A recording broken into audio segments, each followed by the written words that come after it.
Alors, Père Étienne sort ce mois-ci dans les pas de Jésus à Jérusalem. Premier petit livre que tu édites aux éditions des Béatitudes. Donc, merci de nous avoir choisi quand même. Avec joie. Alors, il y a dans ce livre plusieurs choses, mais notamment différentes possibilités pour méditer et accompagner Jésus dans sa passion. Donc, différentes possibilités de chemin de croix. Est-ce que le chemin de croix,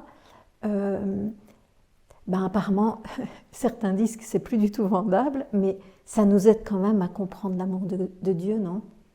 Alors c'est plus qu'un chemin de croix, c'est une méditation de la passion, mais par les 14 étapes traditionnelles et historiques de la passion du Christ à Jérusalem, en reprenant conscience des lieux.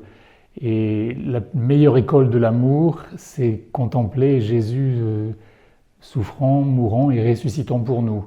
Et je pense qu'il n'y a pas de dévotion qui nous fasse tellement autant grandir dans l'admiration, la gratitude, l'amour pour Jésus, le désir de l'imiter.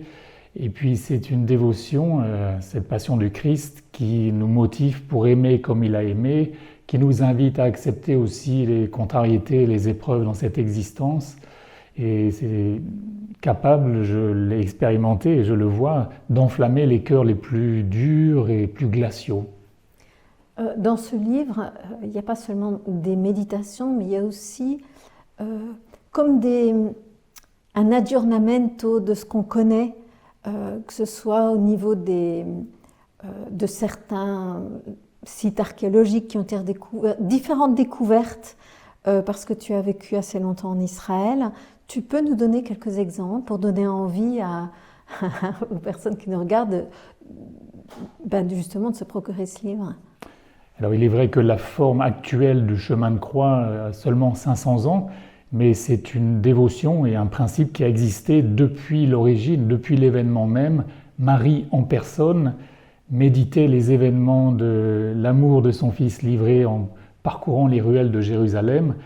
Et bon, c'est confirmé par des visions de mystiques, et la science biblique aussi progresse dans ses connaissances sur l'archéologie de la Terre Sainte et de Jérusalem en particulier, là où le christianisme a été fondé. Tous les saints ont médité cette passion et ça nous procure aussi le regret de nos fautes, un grand désir de sainteté. C'est une dévotion très ancienne depuis les personnages témoins de première main des événements eux-mêmes.